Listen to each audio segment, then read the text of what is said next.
Hi friends, நேற்று எங்கள் வீட்டிலேருந்து கிளம்பி நைட்டு செகண்ட் ஷோக்கு கல்பனா தியேட்டருக்கு நாங்கள் கல்கி படம் பார்க்க போயிருந்தோம். ரியலி சூப்பரான ஒரு படங்க. எல்லாரும் பார்க்க வேண்டி நான் சஜஸ்ட் பண்ணுறேன். நம்ம எல்லாருமே கண்டிப்பாக பார்க்க வேண்டிய ஒரு நல்ல படம். அவர் ரொம்ப எக்ஸ்பீரியன்ஸ் பண்ணி இந்த படத்தை பற்றி நிறைய சர்ச் பண்ணி நிறைய லேர்ன் பண்ணி இந்த படத்தை எடுத்திருக்காரு. எவ்வளோ பட்ஜெட் ஃபிலிமாக இருந்தாலும் இதில் ஒரு நம்ம கண்டென்ட் கரெக்டாக இருந்தால் மட்டும்தான் நம்ம அக்செப்ட் பண்ணிப்போம். அந்தளவுக்கு சூப்பரான ஒரு படம். அதாவது நமக்கு பேசிக்காக கிடைக்க வேண்டிய தண்ணி, காற்று, சாப்பாடு இதெல்லாம் நம்ம எப்படி வேஸ்ட் பண்ணிகிட்ருக்கோம். ஃப்யூச்சர் ஜென்ரேஷன்ஸ் இதெல்லாம் கிடைக்காம அவங்க எப்படி கஷ்டப்பட போகிறாங்க.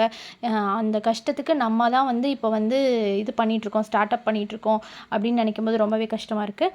இந்த படம் கிருஷ்ணர் மகாபாரத போர் முடிஞ்சதுக்கப்புறம் அங்கே அவங்களோட காலங்கள் முடிஞ்சதுக்கப்புறம் இந்த கல்கி அவதாரமாக எப்படி உருவெடுக்க போகிறாரு.